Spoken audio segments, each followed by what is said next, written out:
You have to mute the audio so I don't bleed through you.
There we go. Okay. I think we got it. I think we're here. Hello, Are we everyone. here? I don't know anymore. Hello, and welcome to Waking Up. I am Arugs, and with me is my golden retriever friend, Pep. We are the epitome of a black cat and a golden retriever. Like it's just like, hi, folks. Hi. Okay. I don't Hi. know. Yes. I don't think they can hear me. Is it Nope, I'm just really quiet. okay? Well, you are turned up all the way, so I don't know what to tell you, Okay. Ben. All right. That would be on you. That would be on me. Yeah. All right. I guess I'll do this disclaimer while Pep figures out his life. Okay. How about Why that? not? What? Oh, we're gonna get there. We'll get there, Paragon. All right, here's our disclaimer. Here on Waking Up, we are not here to bash anyone's faith or religion. We think faith and religion are beautiful things when done in an emotionally and mentally healthy manner. We are not professionals. Anything said on this podcast, it is all editorial. It is our own opinions, our own experiences. We are not professional therapists, counselors.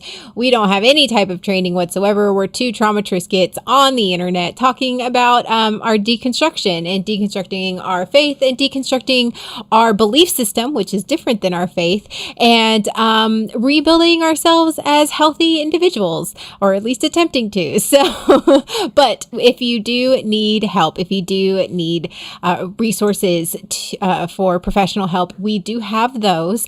So you can contact us on @NerdMomAce on all of these socials, and we will be happy to help you get those resources that you need. Sean and I both grew up in the Carolinas, which is Billy Graham territory. And for those of you who don't know, Billy Graham is a very well-known, worldwide renowned Southern Baptist preacher. And Southern Baptist is a very strict evangelical denomination of the Christian faith. We sometimes refer to it as a cult, but we grew up Southern Baptist. We grew up in the Bible Belt. We grew up in the buckle of the Bible Belt. So let's be real, we grew up there. Mm-hmm. And yeah, so that's our disclaimer. Hi, BB Slim. Hi, Paragon. I didn't say that earlier. North Carolina mentioned, right? Yeah. Yeah. Backward. Shout out to North Carolina for whatever reason. The place where your loyalties lie. It's either do you root for Western or ASU and Duke or Carolina? Those are very important questions. That's how it works. Okay, Pepe, what are we talking about today? What is our trauma gonna lead us down today? What is it? All right. So what is the trauma He's not ready. trail? He's not I'm ready. not ready. He is not ready. I don't think I think I'll be ready about an hour from now. Okay. The trauma trail that we're getting down today. We're talking about. We're taking a page out of the Star Wars book today. I'm just going to go with this one. I shouldn't have opened my goddamn mouth. All right, go ahead. Go ahead. That's correct. So today, we're talking about do or do not, there is no try. And of course, I wore the Baby Yoda shirt. It's Baby Yoda. Fight me. It's Grogu. Baby Yoda. So we're talking about all the things that we didn't do because for a reason, for a trauma. All the things that our trauma kept us from doing that we wanted to do. But it wasn't even our trauma. It was our upbringing and all of and our religious beliefs, our family beliefs, just basically all the things that we believe that we shouldn't or couldn't do because we wanted to be good people or good Christians or good whatever. The values, the beliefs that were instilled upon us. We wanted to do something, but one of those values or belief systems or something that we held, that we learned, that we were conditioned to believe about ourselves, stopped us. Mm-hmm. So we're talking about all that, and we're not going to get triggered today, right?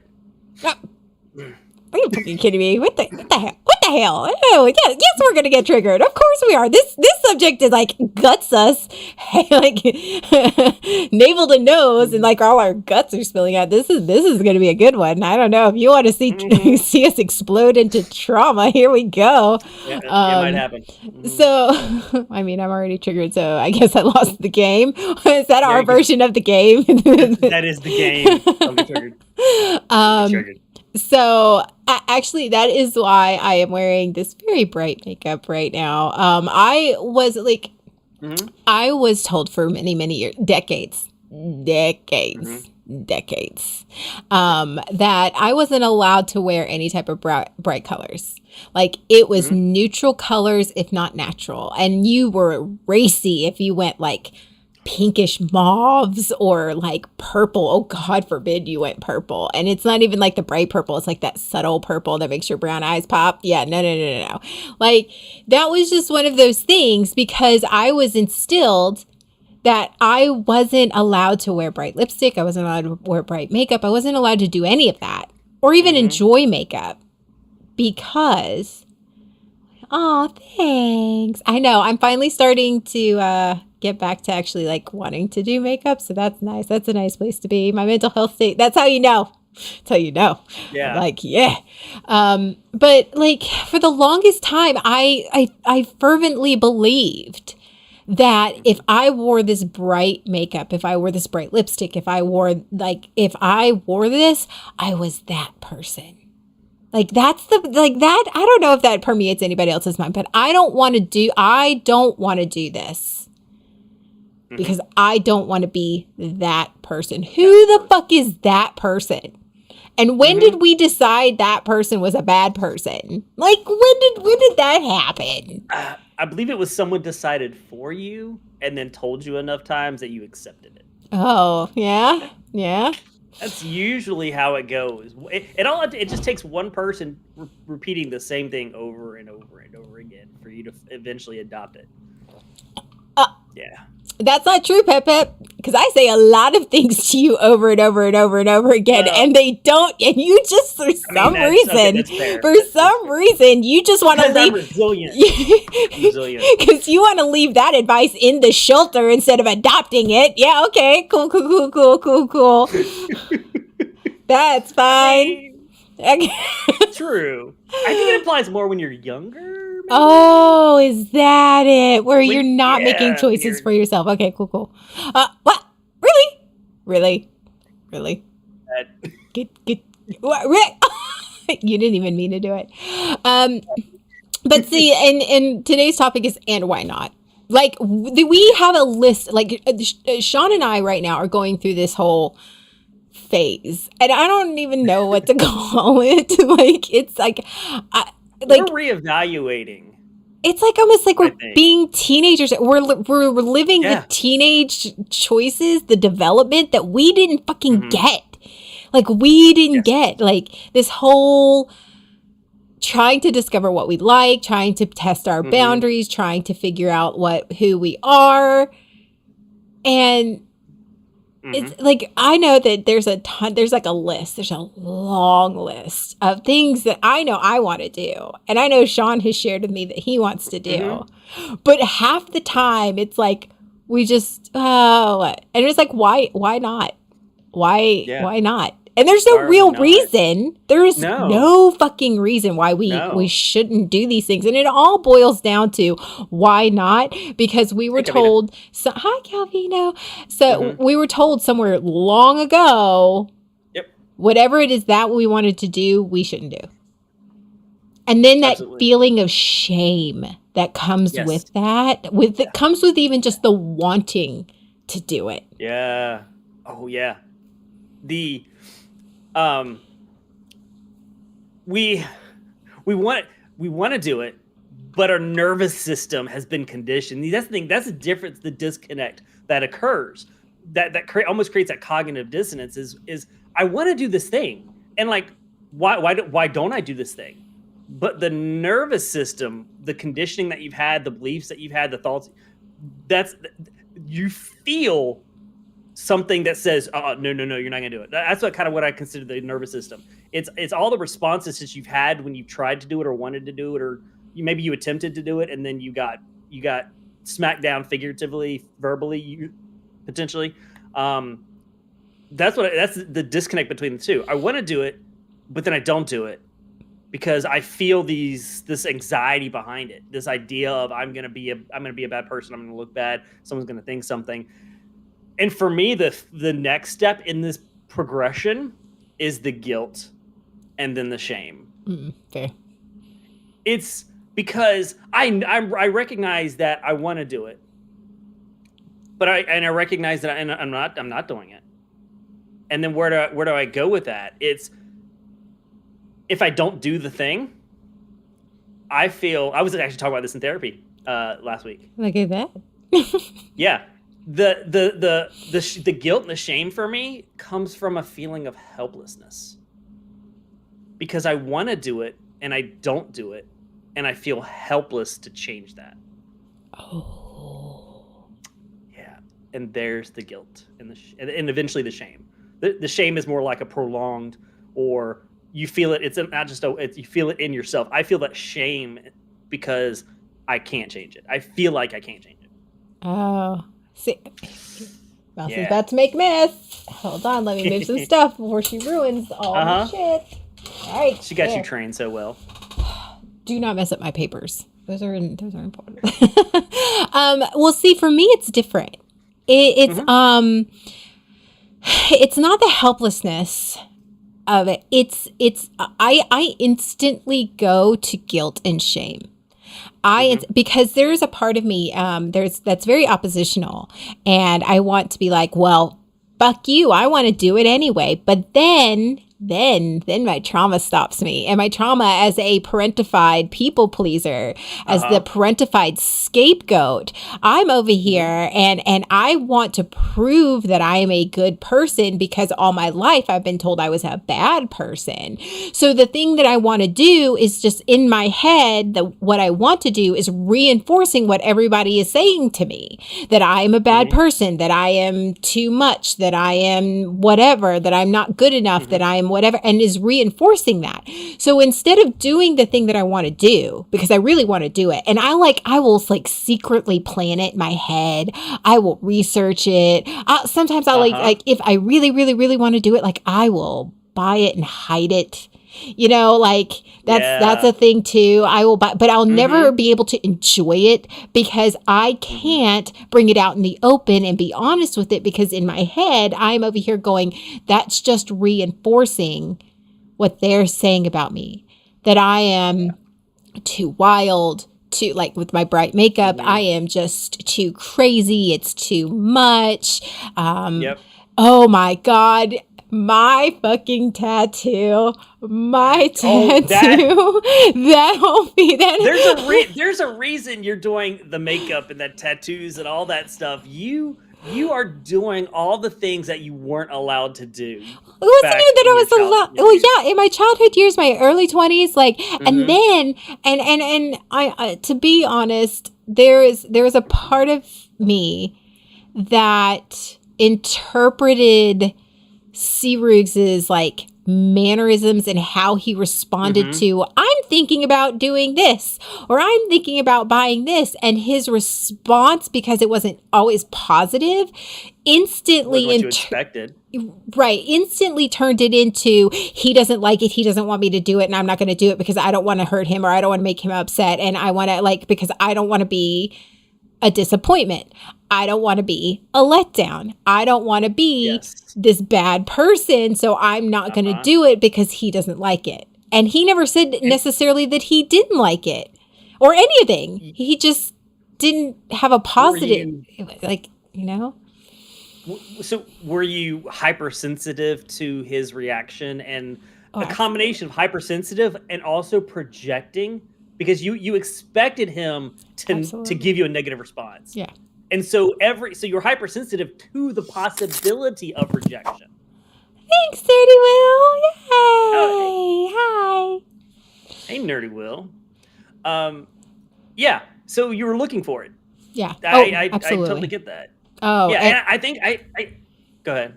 Oh yeah, and it was absolutely that hypersensitivity but it was reinforced in the fucking church. So for whereas in your trauma and this is where your and my trauma sort of diverge.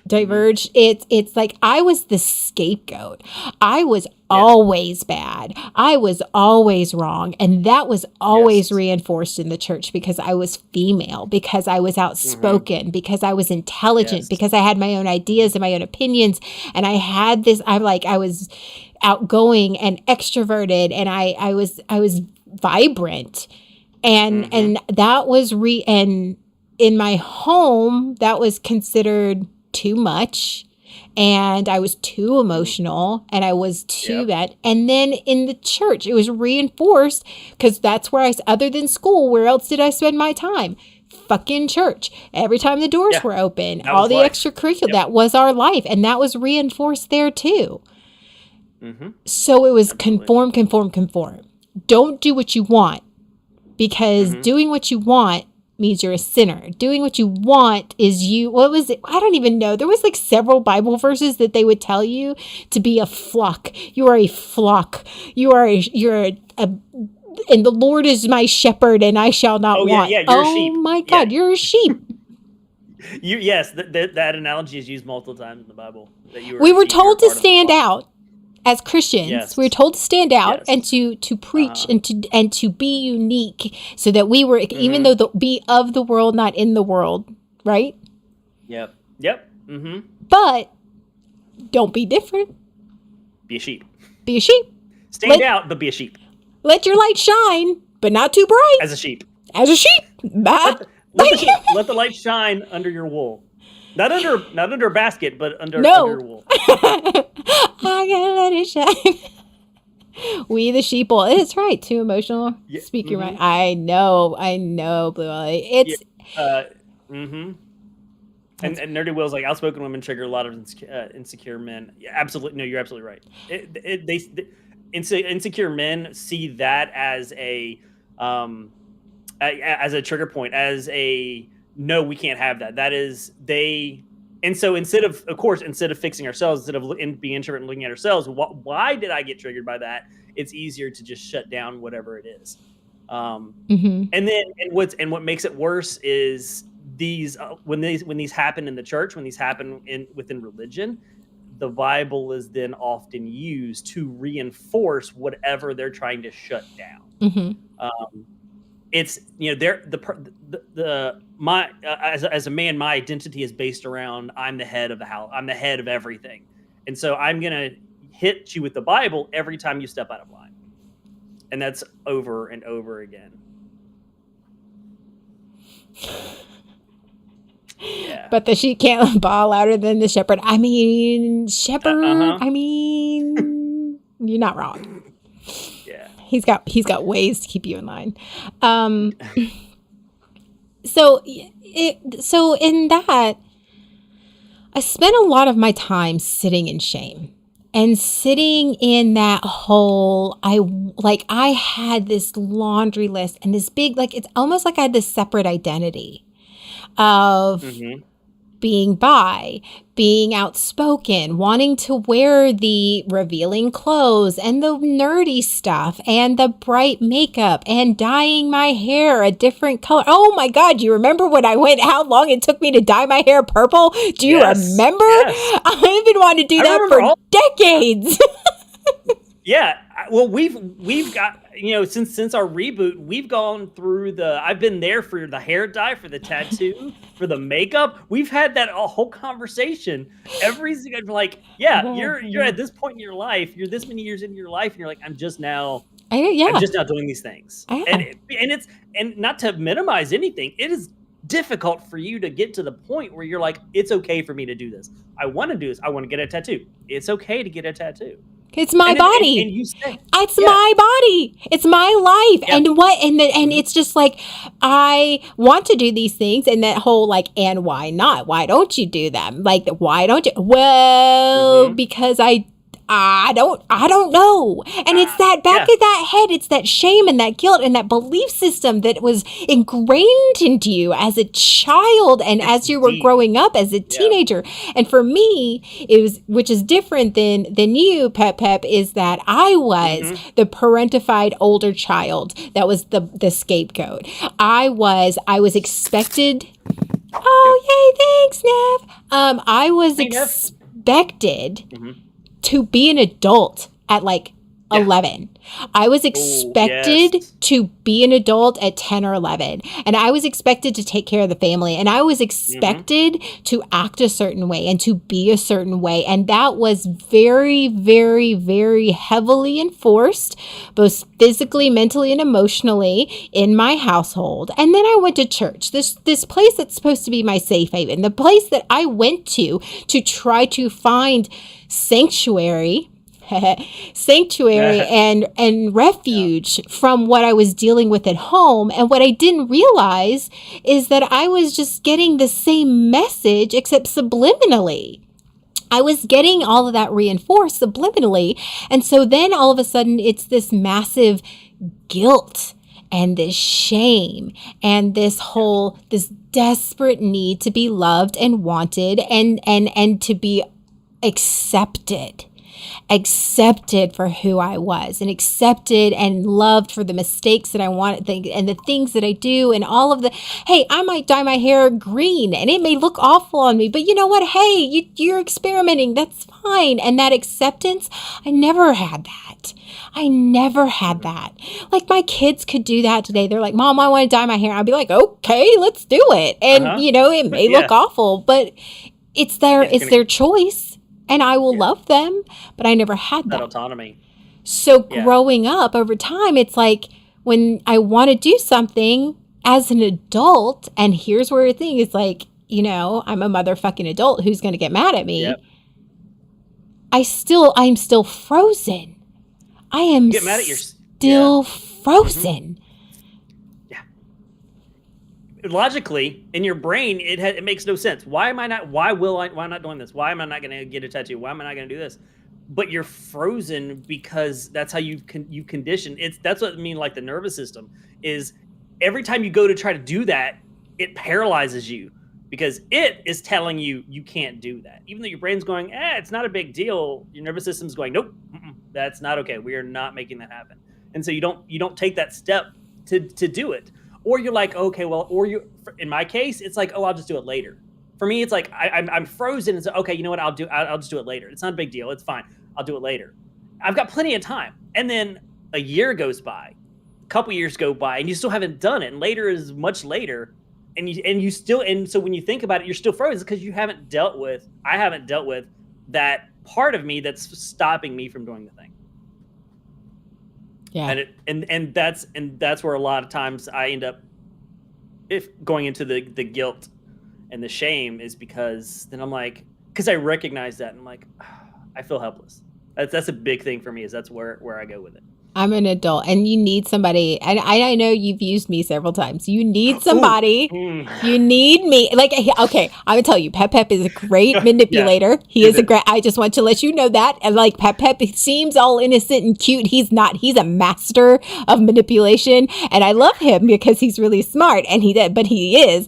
So that's the problem. I'm smart. He is smart. Yeah. And the funny thing is I'm smarter than him. So he thinks he's trying to manipulate me, and I call him out on his shit all the time. But he will want to do something. We're gonna get into this one. Oh yeah, we are. Yeah, he will want to do something. Absolutely. All the time, and he still does it. 5 years later. I'm trying not to. I know. I'm proud of you, but yeah, he will sit there and he's like, I need to take a day off. Okay. Mm-hmm. Yeah, I'm tired, but I'm busy at work, and all this stuff. Well, so much to do. I have got a lot to do. Okay. Well, I mean, do you really need the day off? Yeah, I have this to do and I have that to do, and I'm really thinking about it. And he'll hem and haw, like literally trying to say, like, just tell me to do it. Just tell me. Approval. I need your approval.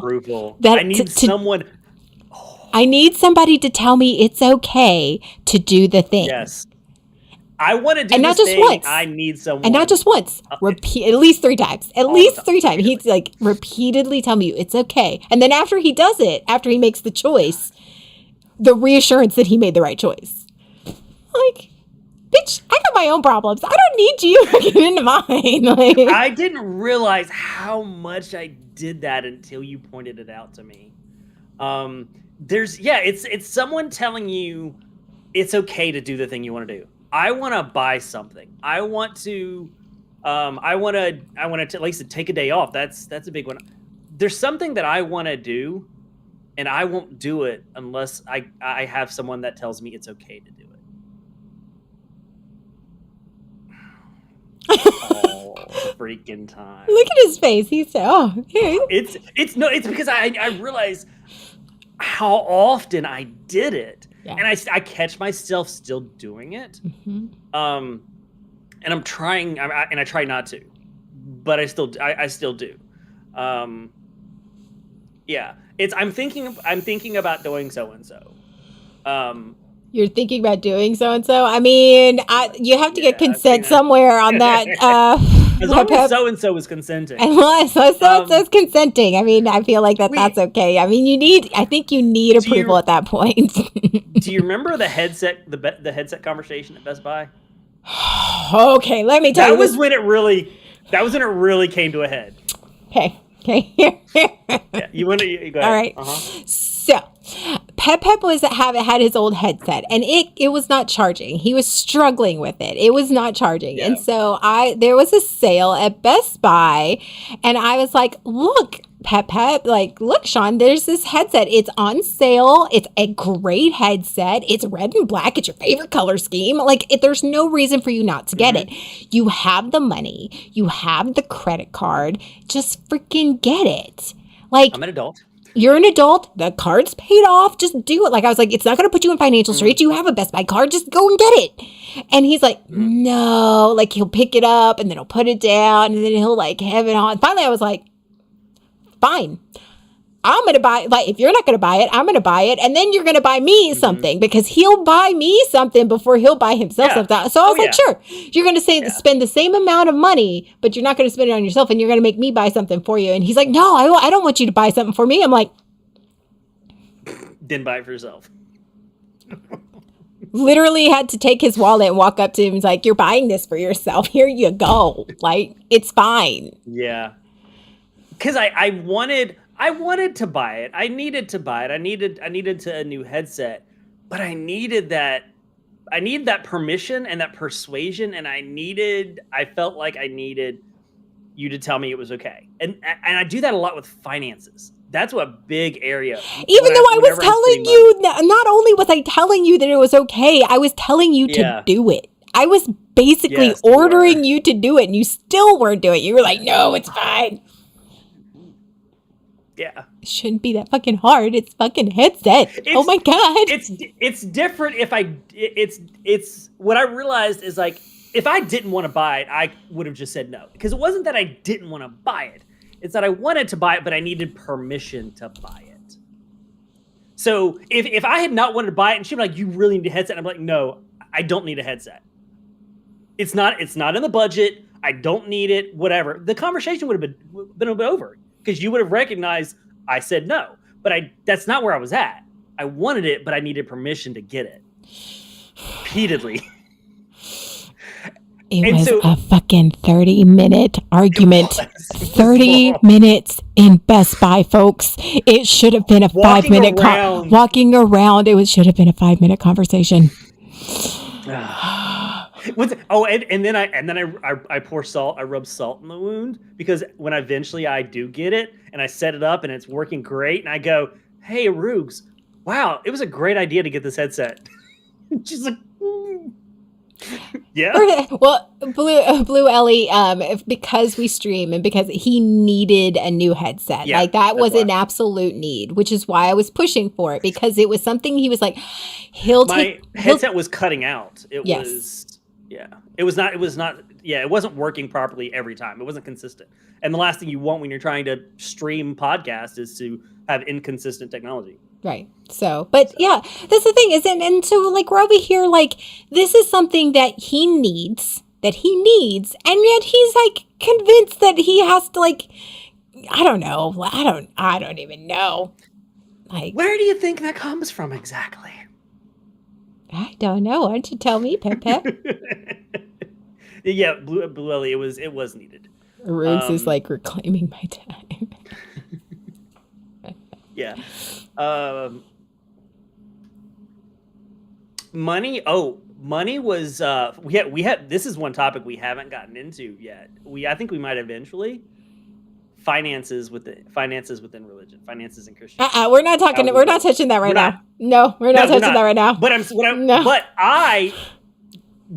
because of some of the stuff that happened in dealing with finances in the church, which we're not going to dive into, just across the surface. That's where some of this comes from. The ability to spend money, or the idea behind spending money, comes from what I learned, what I was taught about how to handle money in the church. And there's the trigger point. And in the family. You have no idea. You have no idea, Paragon. There's a reason. It has been on my spreadsheet since I think we started 2 years. Podcast. It has been on our spreadsheet for 2 years, and we have not touched it. There is a reason. It is, yeah. There is a reason, and we're not touching it. We're not going to touch it right now. No. So, but I like the why. Why not? And over time, even like I have left the church when I was like 18 or 19. Even all of those years, decades later, I'm still struggling with the whole, I want to do this, but I can't. I have somehow convinced myself that I can't. Because I need somebody's approval. Whose approval do I need? My spouse's? My parents? Some random stranger on the street? What am I afraid of some stranger thinking about me if I wear a short skirt and some bright ass lipstick? What do I give a fuck? But I did.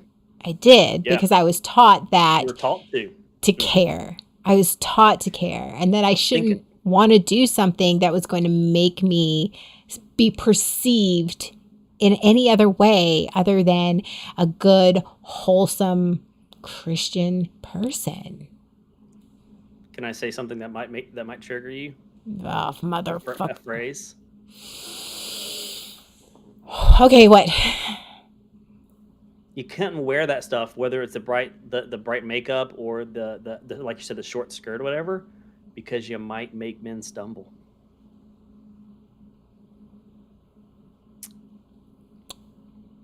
Because we're so weak. Yeah, you are. I just want to let you know that is absolutely 100% true. When you finally learn, instead of bending over so that you're not doing it, and you learn to bend over to get what you need, it's a whole new ball game, folks. You come out of that trauma going, they are easy to stumble. Okay, let's see how much you can do this.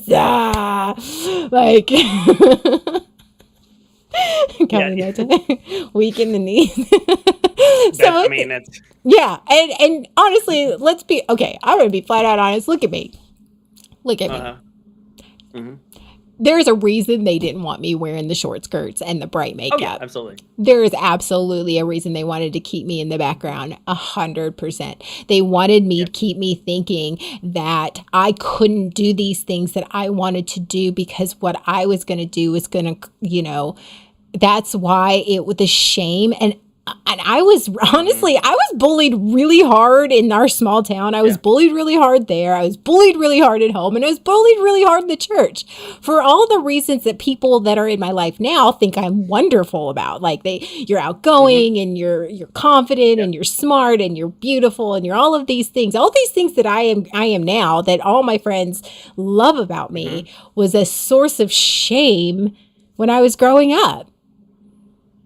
And when I hit puberty, holy fuck, I wasn't allowed to do anything. I'm surprised they didn't put you in like a full-length burlap sack. No, they just kept me grounded. I stayed grounded my entire sophomore year. Overreaction to a bit of an overreaction to being a normal teenager, maybe, but we're not getting into that today. No, that's a different episode. Yes, I'm looking. Some might say stairs and like Jesus. What would Dewey do? But yes. Yeah. And so we get to this question. Sean and I both did. And honestly, it happened in this past year. Like, this is one that we've really addressed. And why not? why aren't we doing the things that make us happy? Why aren't we doing the things that are good for us? Why aren't we doing these things? Like, why aren't we getting the help that we need? Why aren't we making the choices that we know we need to make for ourselves, even though that they're difficult? Why aren't we making those choices that we know we need to make? Why are we making excuses instead of decisions? And that's the thing. We learned how to make excuses to ourselves to justify the cognitive dissonance. Mm-hmm. So we were making excuses, right, and avoid the shame. Yes, to avoid the shame. We would justify or rationalize anything. Oh my God. Oh my God. And I would say I still do. I don't know about you, but it still happens to me. I think I'm better at it. See, I think you're doing better at not dealing. I'm still dealing with it some. I'm improved. I would say I've improved, but I still deal with it. I am actually very much aware. I think I don't say that I don't do it, but I'm aware faster than I think. I'm more aware, and I get to the awareness a lot sooner than you do. Yeah. And so it's not that it doesn't happen, because it still absolutely happens. I catch it and I go, oh, this is what I'm doing. Yeah. Okay, this is what this thought is. So that cognitive dissonance, this isn't making sense. This is not comfortable. This is not comfortable. Why is that? And you still accept the discomfort as a norm. Yes. I am no longer accepting the discomfort as a norm. If it is discomfort, I need to know why it is uncomfortable. You are like, it's fine. It's fine. Yes, I'm still. Yeah. Mm-hmm. You're a stump. Come at me. It's like the Black Knight. It's like. No, bite your ankle. It is but a scratch. Okay. Okay, Pepe. Tis a flesh wound. Yeah.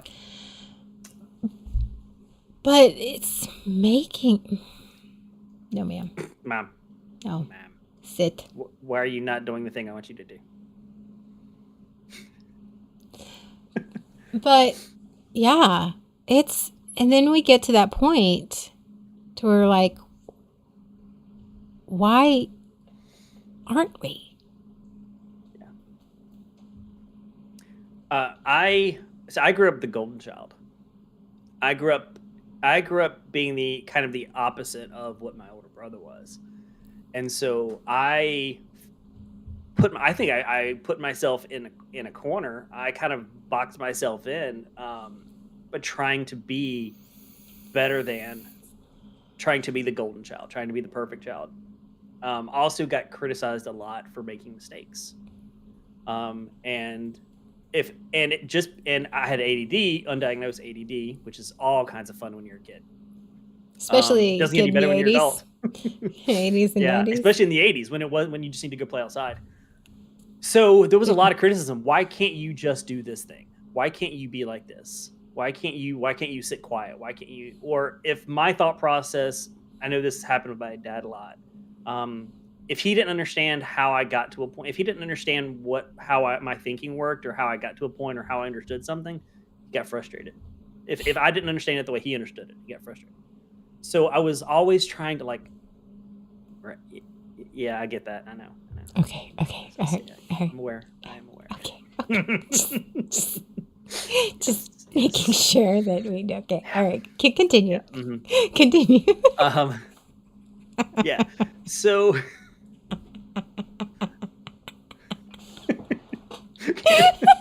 I saw that look. Yes. He was like, fully aware. He's like, fuck, let's stop this before she says something. Moving on. Oh, okay. So I had to be the perfect child, especially because my older brother was the rebel, so I was the perfect child. So anything that I was the perfect child, I was the good Christian boy, and that was the persona that I took on for so long. And I think, and this goes to a conversation we were just having yesterday about being defensive and seeing things as an attack, is I was trying so hard to maintain this mask of the good Christian boy and the good kid, the favorite son, the golden child. That anything that threatened that mask wasn't anything that questioned it was an attack. It wasn't just a question, it was an attack on my status as a golden child. I had to be perfect, and I had to do things right. That was the other thing.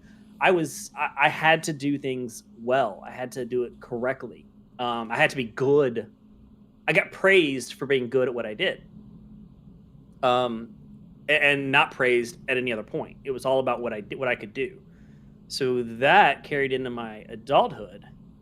So when it comes to this, comes back, coming full circle to why do I not do the things that maybe I want to do?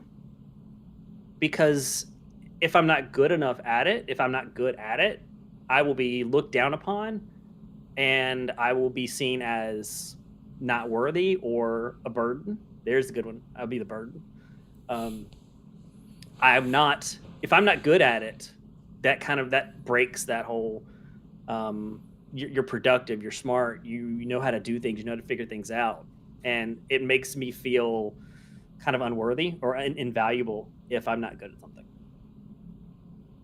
Shatters a perception. Yeah. I don't know. Like, okay, this is nothing against you, because like that is your life and your experience, and that is absolutely, there are people out there who 100% have grown up that way. I honestly don't know what that's like. I have no idea, and it's just like I don't know because I could do nothing right. Even if I was a honor roll student. I was in 18 million different clubs. I was working. It was never good enough. And so that's why I was like a rebel, because if it was never good enough, why the fuck, like, why did it matter? Why try so hard? Why try hard? Yeah. Even though I did, and I would burn myself out. But I don't know. It's like that, you talk about that, and I'm like, what is that like? To just do something good and to have somebody tell you that's amazing and praise you, and not just praise you I think that's a trigger for me. Oh my God, it's 100% a trigger for me. Praising me in public. If you don't praise me in private and you just praise me in public, absolutely will send me into a mental spiral that is the worst, because it is not about praising me. It is about making yourself look good. The performance of the praise. So I don't know what that's like. And so it's one of those, like, that's, and in turn, as my survival mechanism it was just like, okay, I'm not going to do anything that upsets them, that rocks the boat. I'm not going to do anything that I want to do, because maybe if I just do exactly what they want me to do, maybe I will be good enough. And it never really was, though, was it? Never was. Ever. So then I grow up. I become an adult. A motherfucking adult. I become a motherfucking adult where I can make my own choices. I have my own kids. I make my own money. And so I just transferred that thought process from my parents to my spouse. Yep. And why don't we do it? Because he doesn't like it. Well, why don't you do this? Because he doesn't like it.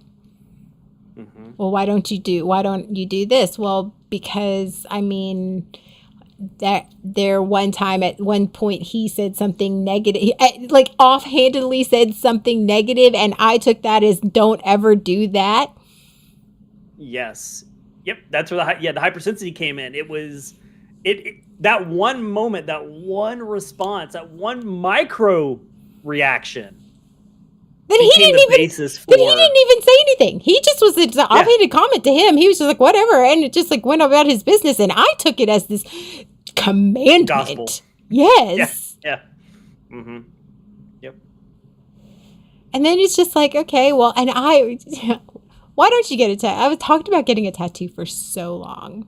And it was like, well, why don't you? Well, I don't know where to get it. Well, I don't know. I change my mind a lot, so I mean it's permanent, and I don't know. I'm afraid I'll regret it because that's what I was told too. All the things that they tell you. Yeah, tattoo. You will regret. Everyone will regret their tattoo. I'll regret your tattoo. You'll never get a job. It's permanent. Can you imagine what it'll look like when you're older? Yeah, you'll never get a job. You'll never get a job. You'll be judged. Yep. Judged. Yeah, you'll never get a good man.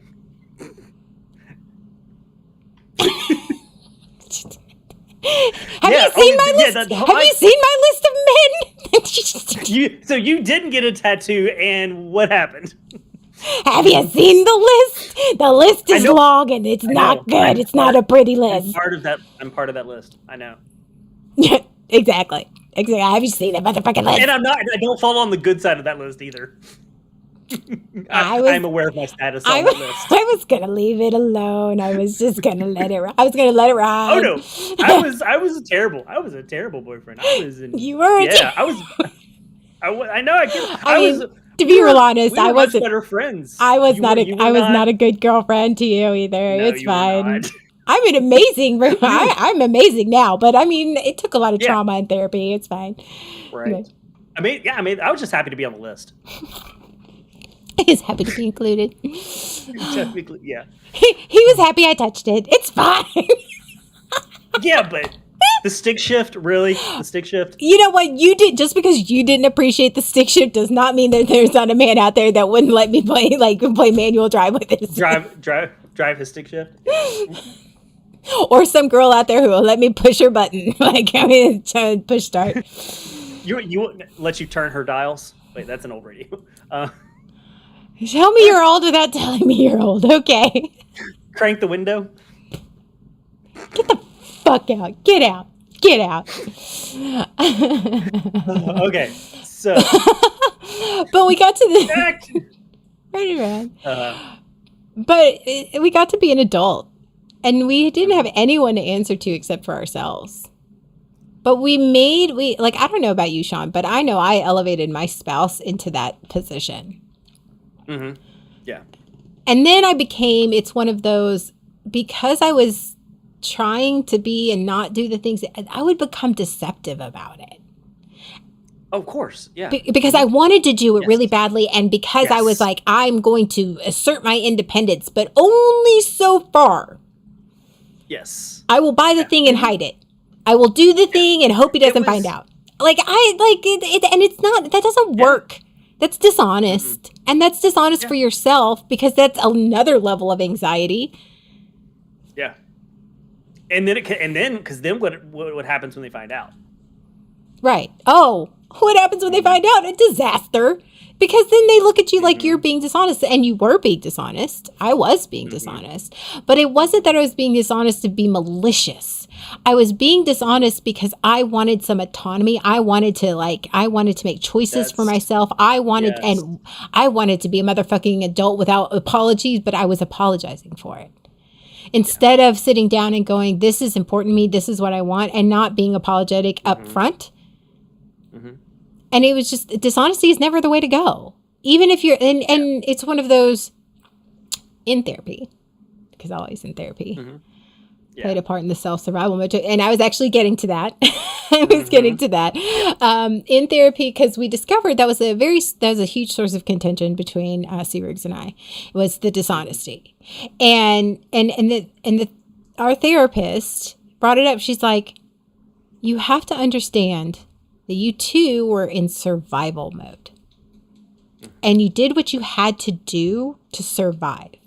And what I was doing to survive was I was trying to, because I felt lost and invisible, and I felt invalidated and unimportant. So I was trying to soothe that part of myself by doing for myself. Okay, well, fine, fuck it. I'll buy this shit for myself if he's not going to buy me stuff, or I'm going to do whatever. I'm going to buy these clothes and this makeup to make me feel good, even though he doesn't fuck it, but I'll just sneak it into the house. Yeah. It was your exerting your autonomy anonymously. it was your way of being autonomous. You're like, okay, so I'm just gonna buy. I'll just keep it quiet. But I know I've got it, even though it's stuck in the back of the drawer, the closet, and I may never even use it, but I got it. I exerted my autonomy, and that's what matters. And that's not the way to do it. We know this now at the time because we both did the same thing. We both felt we had lost autonomy within our relationships, and so we did anything we could to grasp at some amount of that autonomy. But it was that two levels. It was that level of that we were taught growing up in the Christian faith and all the stuff that you were supposed to do this. You were not supposed to be autonomous. You were supposed to. Oh yeah. You were supposed to like, especially when you got married. Like you were supposed to conform. You know, you were supposed to, you were a couple as a unit. You were not two people in a relationship. You were not two people. Yeah. You were two people that became one person. One flesh. One flesh. When really it's two people in one relationship, not two people becoming one person. That's a whole other episode we could go. We touched on that a while, like earlier. But you know what? It would be interesting just to go back and touch on some of these old subjects now that we've gone through some more. Right? Good idea. I like that idea. So, but yeah, so being a unit. That we were taught to be together. You were a unit. You're the same person practically, and so there was the idea of autonomy. The church pretty much beat it out of you. They convinced you that autonomy was bad. You shouldn't want autonomy, and that goes to we talked about secrecy versus privacy. You had no privacy. I mean, how many Christian couples have joint email accounts, joint Facebook accounts, right? We were taught that autonomy was opposite of what you wanted. Why would you not want to, why would you want to have autonomy? Why would you want to have, that you're just being secretive. You're being, you should be open to your spouse. You're being deceptive. Yeah. Trying to have privacy was considered deceptive. Mm-hmm. But for some people, that's fine. For some people, they are completely okay with that. And that's fine as long as they're okay with it. But that's not, a lot of people aren't like that. We're not like that. We have to have some level of autonomy, and we will exert that in some way, even if it's just to ourselves, even if it's just and that's where the hiding stuff, buying stuff, doing things that they don't know about, because that's the only way that that's the only way that I feel that I can exert that and be my own person. Because I know in my ex, I felt criticized for anything that she didn't understand that I liked, that I was interested in. We both fit in that category. Yeah. Anything that and sometimes that comes out in their response, in their attempt to whatever their response is and whatever trauma they have. Sometimes the response that I would get from showing an interest in something was very hurtful to me, because it was like, and I've done this to you before, and I apologize for that. It's trying to be funny, trying to make a joke and be light, but it actually is mocking. I have mocked things that you've been interested in, and I very much, and I apologize for that. That is not the approach, and I think that's important. That's important for anyone to hear. Someone is expressing an interest in telling you that they're interested in something, that's vulnerable, isn't it? I like this thing and it's important to me. And for the response that you get, especially the initial response, to be a mocking response, doesn't matter what the intention was. It's painful. It's extremely painful. And it can easily set that path to hiding things, because it doesn't change that I like this thing. The other person mocking it doesn't change that I like it. I still like it. But now I've learned, and it only takes one comment. I've learned that it's not safe to like this thing. And so I won't ever bring it up again. But I'll just do it. I'll do it in secret in the background, because I don't want to be judged again for it. And it only takes one. You okay? No. No? Okay. You mean shift? You mean change? No, Okay. all my life, Mm-hmm. all my life, be it my parents, my spouse, all my life, you, and Yeah, I've done and it. it, on top of that, it's then being shamed because I can't take a joke. It's it's it's okay. You're mocking the things that I love and I'm excited about. Mm-hmm. And you're right. It's because they don't understand.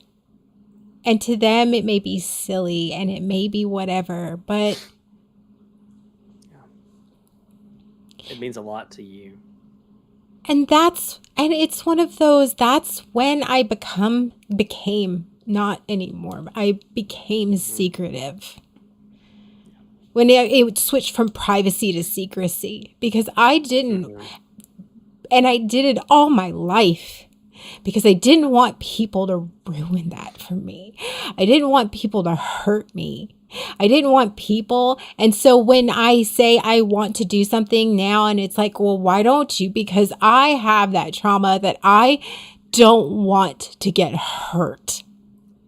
Mm-hmm. It's not just I don't want to be that person. I don't want to be hurt. I don't want to do something that I'm excited about or buy something that I want to do and just get an eye roll or get Yes. criticized Mm-hmm. just for existing or doing something that I want to do. Why not? Why not? Because I don't want to fucking get hurt.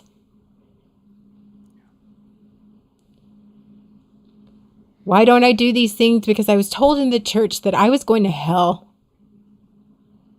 that I was Mm-hmm. going to get hurt, that I was a whore. So anything that I did that I wanted to do, there was always something that hurt me. Hey, Kristen Tonica. And that's why not. Yeah. Why don't I do the things that I want to do? Why is it such a struggle for me now that I am healing to do the things? And I talked about this in one of my therapy sessions this week. It's like I have all these beautiful shoes and dresses and Mm-hmm. clothes and makeup, and why don't I wear them? I don't want to get rid of them. I love them, Yeah. but I'm waiting for the right time. When it's the right time. Oh, Yeah. thank you for the follow. When's the right time? Yeah. And my therapist goes, just fucking do it. Yeah, I love them because they curse at me and it's fine. We curse at each other, but Yeah. it reminds me of like the story that I tell, the story that I heard. Just wear the fucking red lipstick. Yeah. Mm-hmm. If you want to be the woman that wears the high heels and dresses up, be the woman that dresses up. It doesn't Mm-hmm. fucking matter. Why not? Yep. And it's Exactly. so hard. And she knows it's hard because she was talking about, Mm-hmm. she has the same thing. You know, she's like, has this hang up. You know, you have these things that hang in your closet that you really want to wear, but you don't know if like when's the right time to wear it, whenever you Is want. it appropriate? Right. Yeah. It's always appropriate. Yeah. Because Absolutely. I don't want to be hurt. I don't want to be mocked. Yeah. I don't want to be made fun of. Yeah. And sometimes it's not that having been made fun of or mocked by someone else affects what I do with other people. It's not just, okay, well, that one person mocked me, but nobody else is going to mock me. That's not how it works. It's this person mocked me, so everyone's going to mock me. So you then carry that forward into every other friendship and relationship of, well, I'm not going to say anything because I could.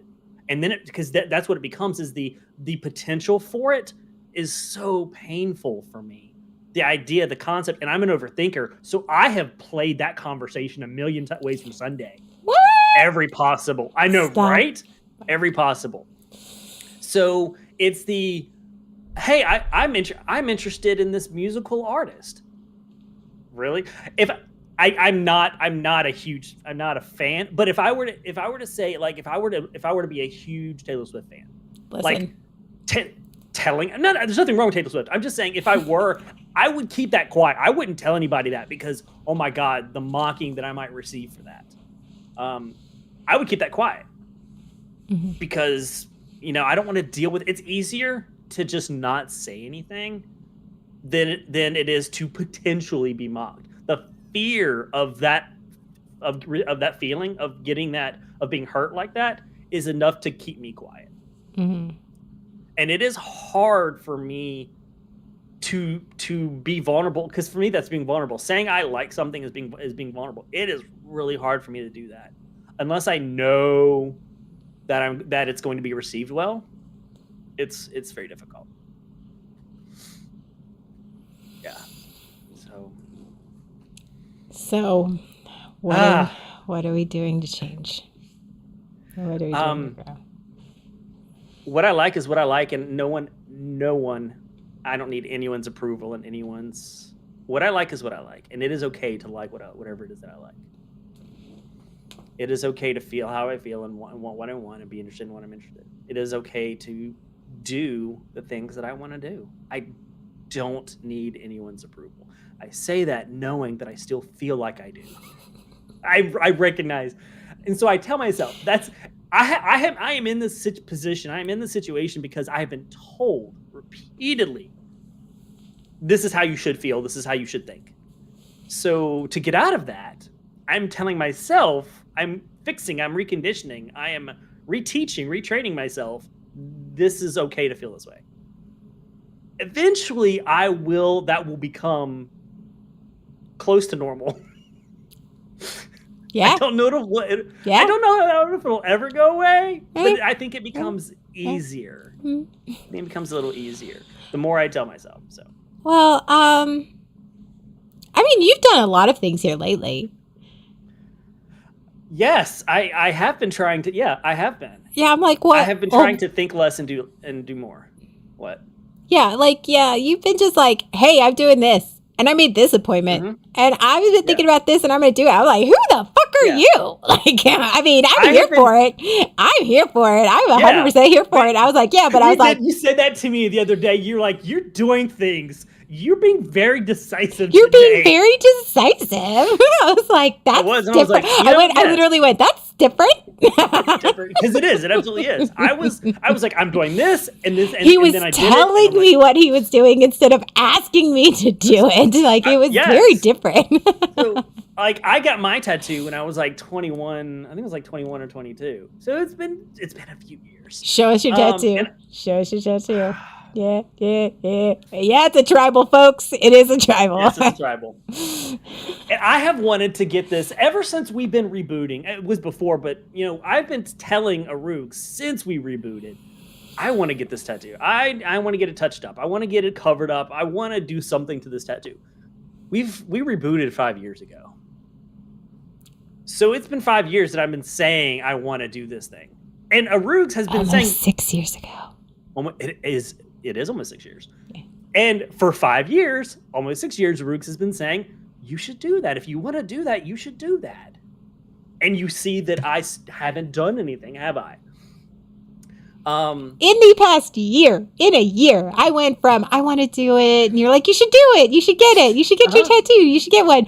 I went from just like zero tattoos to getting one on my ankle, and then literally 6 months later, one on my thigh, and then getting the one on my ankle touched up like a year later. Yeah. Right? So technically and 3. I haven't done anything. So... Because I kept like, I'll do it later. For me, it was like, I'll do it later. It's not a big deal. That's my thing. It's not a big deal. It's fine. I'll just do it later. And then it just kind of hit me this past week is later is never going to happen if I don't do something. I have to make later. I have to make it happen now, or it's not happening. Look at your growth. Look at your growth. I know. I'm so proud of you. And it was. What I find hilarious is I was scrolling through Instagram and all that stuff, and I'm like, because for me it's like I'll look for it later. I'll look later. I started scrolling through Instagram, and it just so happened that the two of us found the same artist to possibly do the cover. I was like, that's really funny. So then I was contacting people, and then he said, I found out I'm gonna have to have it lasered off. They can't cover it up. It's gonna have to get lasered.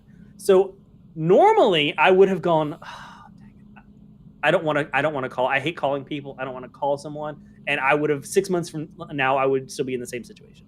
I was like, no, nothing's gonna change if nothing changes. So I called the guy immediately and said, I need a laser tattoo. I need an appointment. So I got an appointment. So I'm going to get lasered. I'm so proud of you.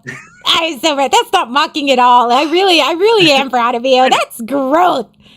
That's hard. For me, that's hard. It was really hard. It is really hard for him. Really hard. For me to take the steps necessary to make something change, it is difficult.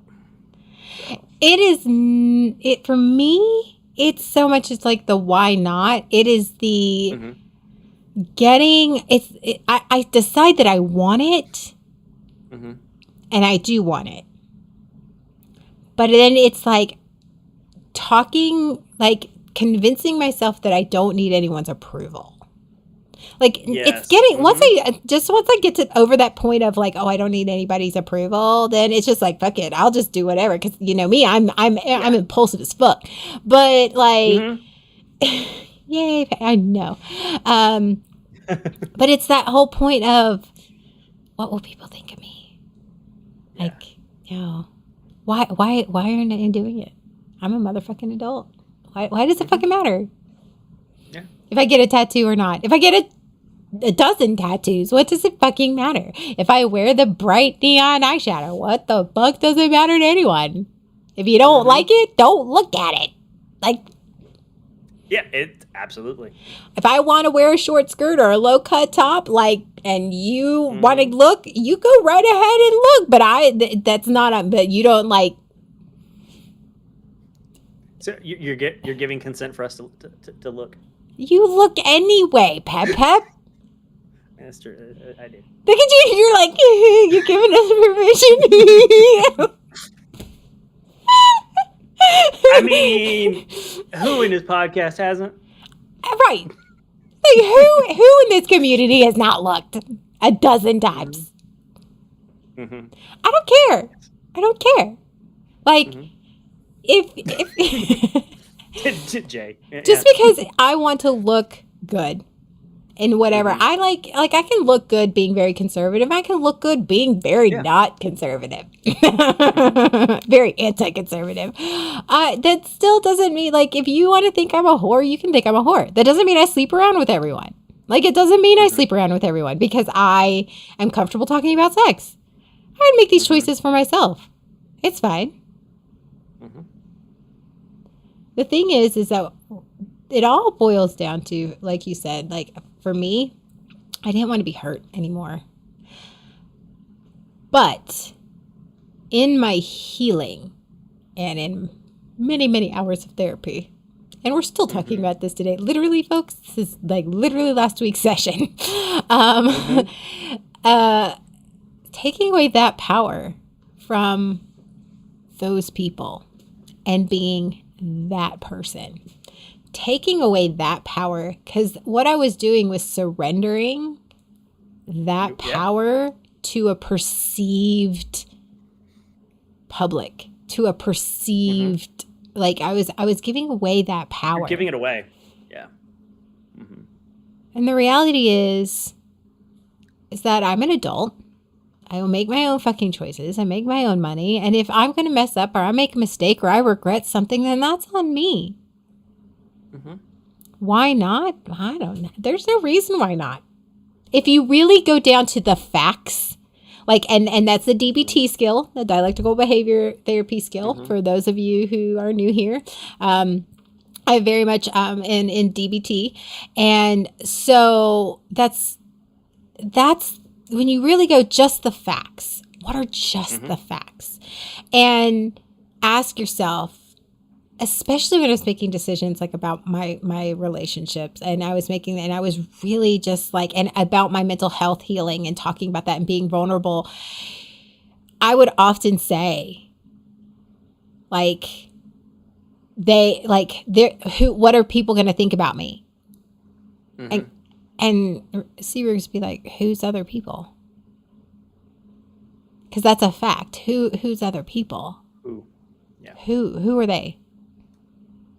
Mm-hmm.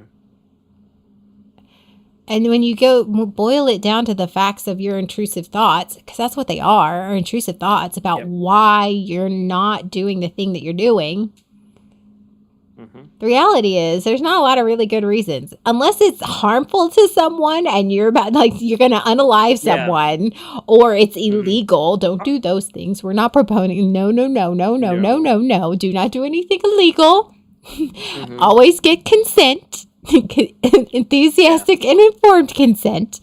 Other than that, if it's not hurting anyone, if it's your body, your clothes, your whatever, what the fuck does anyone else think? Yeah, you don't need permission to exist. You don't need permission to take care of yourself or be yourself or do the things that you like. Express yourself. And you have every single, here's the one that I still struggle with. You have 100% the right to tell somebody to go fuck themselves when they make fun of you for what you like, or they put you down for something that you want, or they mock you or make you feel bad because you want to do something for you. Go fuck yourself. What she said. I don't think Pep has said go fuck yourself to anyone. Ever. I don't think I have either. No. You didn't even start cursing till about 3 years ago. That is a fun fact, folks. He literally did not curse. Did not. He would say but. You're such a pain in the butt. I was like, are you 12? That's crap. Like, what? She's being such a witch. She's being a bitch. Like this. Yeah, but what do people think? Think what I did there? You're the guy that said, I'm arriving, aren't you? I mean, maybe. Okay, what did you say when you weren't cursing? I have to know.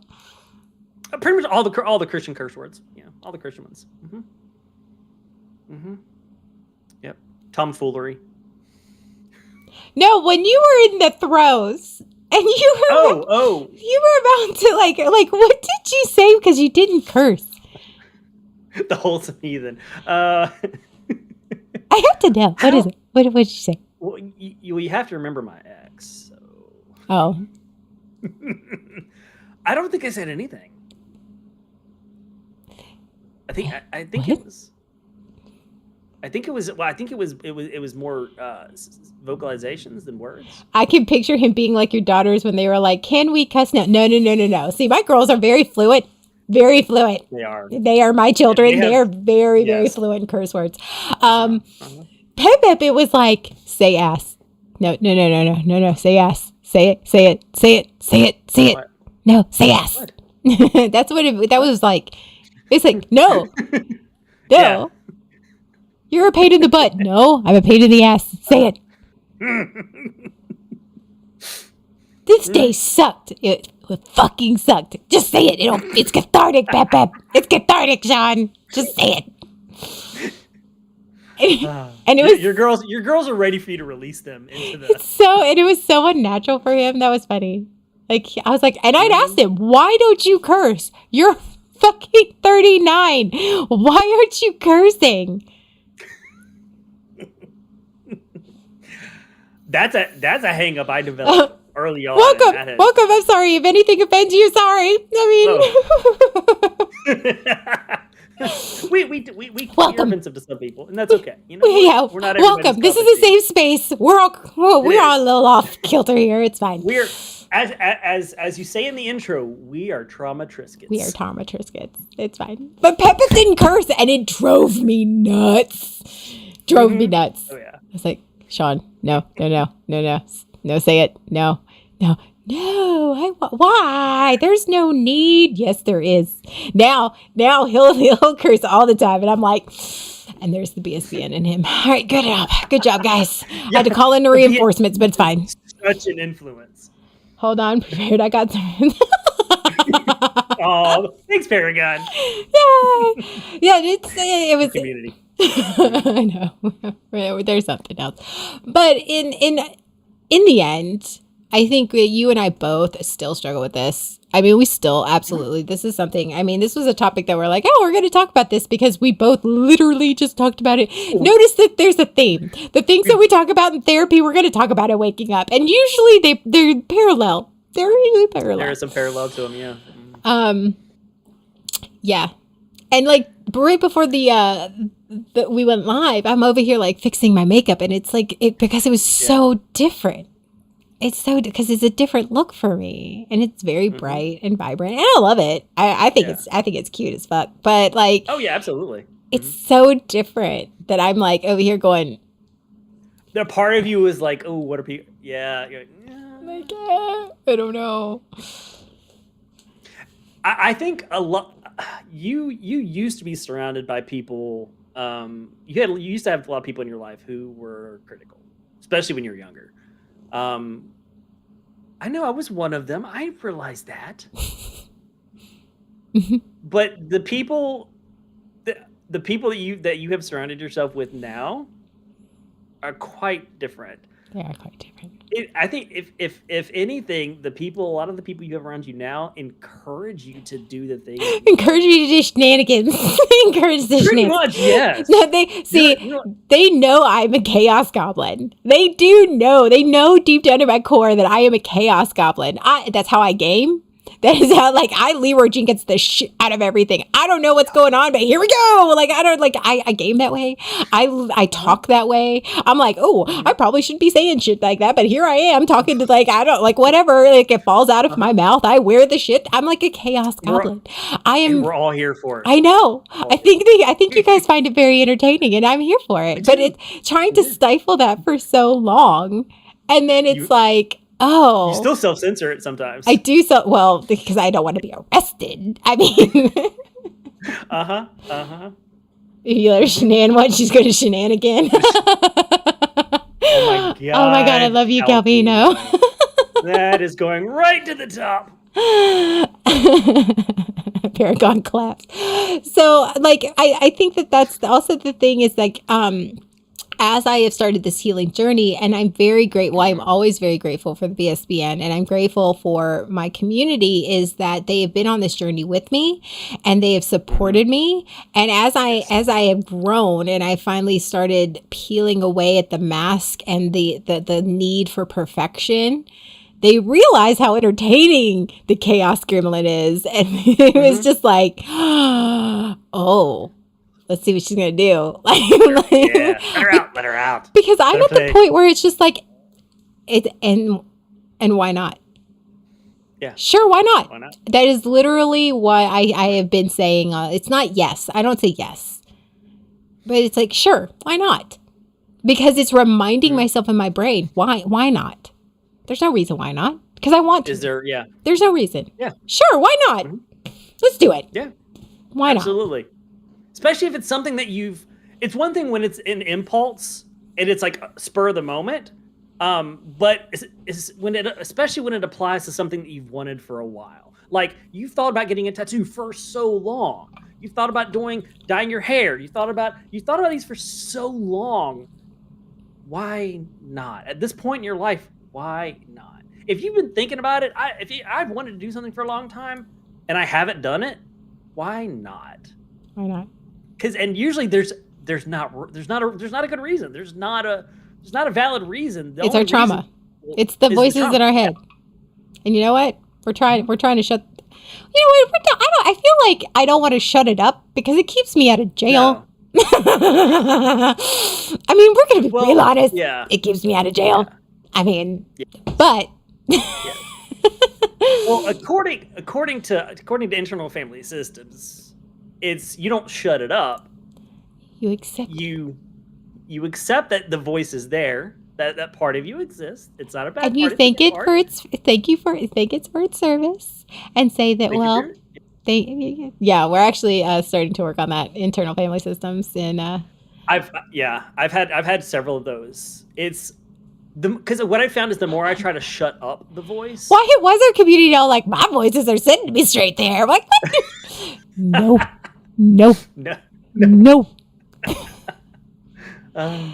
Here on Waking Up, we do not support anything illegal.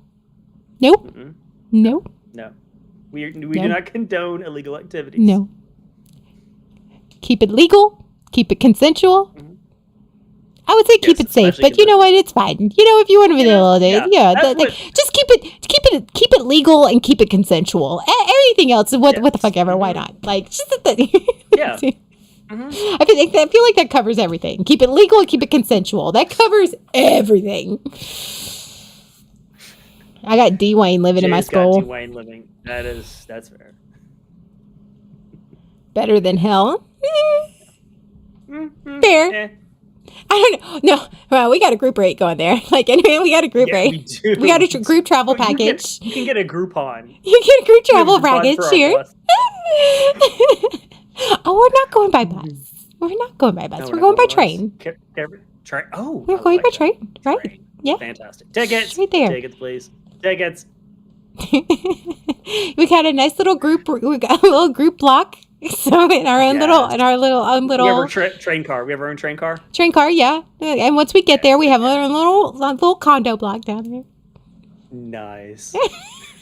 We got a group rate. God, we're crazy. We have a group rate. Yeah, we do. Right. So why not? Why not? Mm-hmm. Me and Calvin organizing a direct flight private jet. Right. Yes. There's no layover there. Mm-hmm. I mean, I'll lay over something. Oh. See, this is why I gotta listen to my voices. See, I was thinking that, but I was like, no, we're not gonna go there. We're gonna keep. Oh, I'm like, it's down there, and you're like, yeah. There's gonna be some laying, but it won't be a layover. It'll be a. I mean, if I'm laid over things, it'll be fine. There will be laying. Layover, bent over. It's also laying on of hands. Insane. Lots of crying out to Sky Daddy. It's Sky Daddy. Anyway, but yes, we grew up in thinking and being shamed and feeling all these emotions and mental blocks of just making choices for ourselves, being who we want to be, doing the things that make us happy. All because it's like, why are we not doing this? Because there's no real reason. There's no real reason other than this perceived, projected notion of they are going to look bad at me. People. Who are people? Mm-hmm. Who are people? We grew up in our families and in our church learning to make every decision based upon everyone but ourselves. Oh, amen. And in our deconstruction, we're learning to take back that power and making choices for ourselves. Does it feel wrong? Does it feel wrong to take back that power? It does feel. Yeah. It does. Yeah, which is part of the struggle and the deconstruction and of it does. The nervous system feels wrong. It goes, no, you're not supposed to do this. No, you're not supposed to do this. Mm-hmm. Now I'm going to do it anyway. So that's what we're doing. Healthy can feel uncomfortable. It usually does. Healthy. When you're not used to it. Yes, healthy can feel uncomfortable. So for those who have lived in a fight or flight or fawn state, fight or fight state for most of their life, a survival state for most of their life, when they finally get into a safe state, when they finally get out of that fight or flight state, it feels wrong. Because I 100% go through this almost daily. It feels wrong. But that's where going to therapy helps. Having that support system that goes, no, that what you're experiencing is normal, and reminding and helping you to work your way through until it does become normal, until you do retrain your nervous system that healthy is normal, that making decisions for yourself is normal and it's okay, and to buy things for yourself if they make you happy and it's not going to put you in financial straits, fucking do it. That it doesn't matter if you wear the makeup or the clothes or the tight ass jeans or the crazy skater shoes and punk rock jeans. Like, it doesn't at 40. Like, it doesn't fucking matter. And that feels wrong. It does feel wrong. And I know that a lot of people, that's where a lot of people revert and regress because it feels wrong. It can't be right. Like what I'm doing isn't right because it feels wrong. And you have to have that belief system in yourself. And you have to have that. That's why professional help is so important. And having a healthy support system is so important because they remind you, this is healthy and it's fine. Yeah. Let's walk. I'm going to walk through it with you and it's okay. Mm-hmm. And you're going to be uncomfortable and it's uncomfortable and accept the discomfort. Yes. Ooh, that's yeah. Until I think that's one of the hardest parts about healing. Yes, because you're like Pep. He finally bought the headphones, but he was feeling all sorts of things when he did it. I was feeling absolutely So and I still do. Spending money on myself is uncomfortable for me. Choosing to do it without getting approval from someone else. So. And if Arugs keeps the makeup going, slaying. You know what, Paragon? I forgot. Yeah. You came in during my depressed period.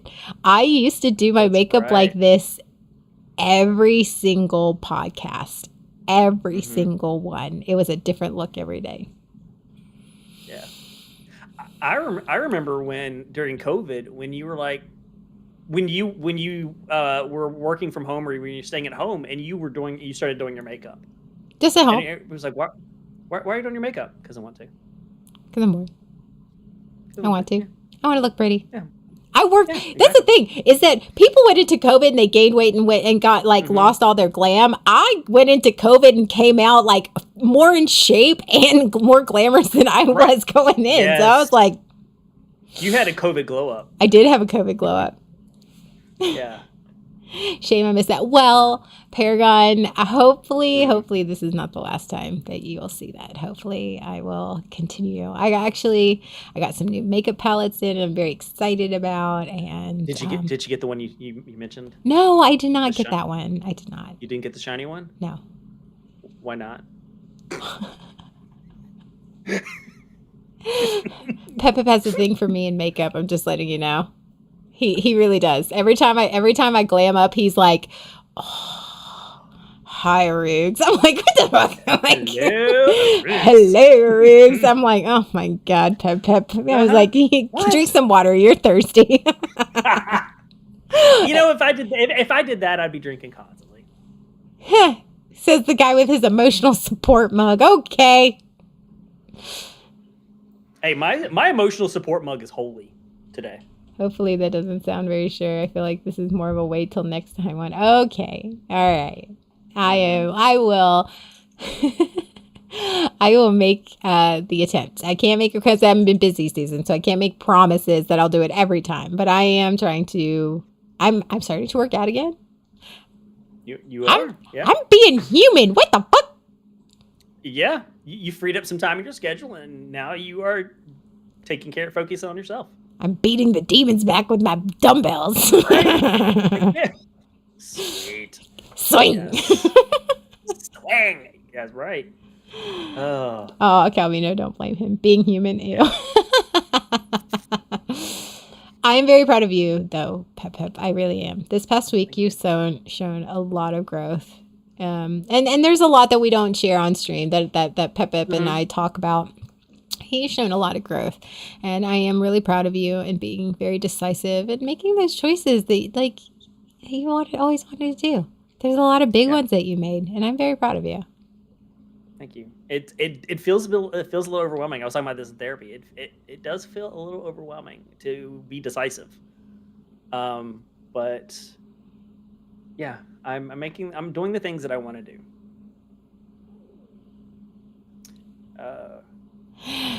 Kristen's dealing with a lot of family expectations, it sounds like. Oh, then you are in the right place. You are in the right place. Yes, for sure.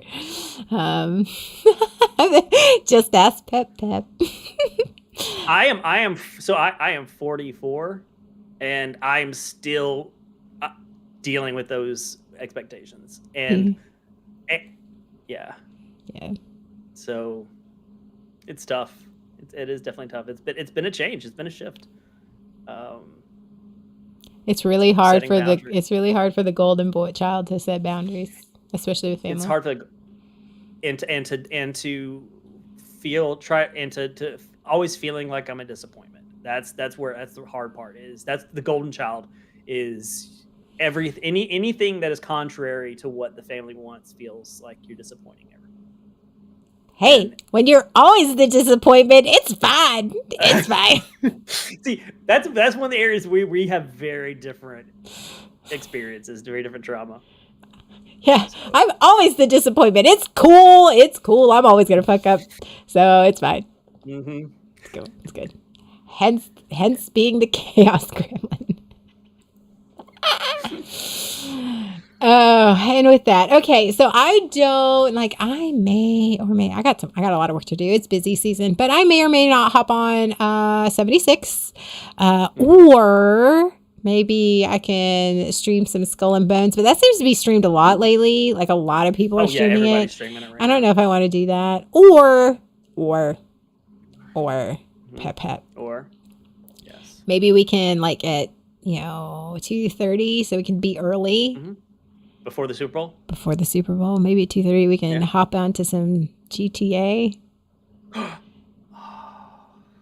Yeah, you can do that. Because I totally want to go unshopping on your head.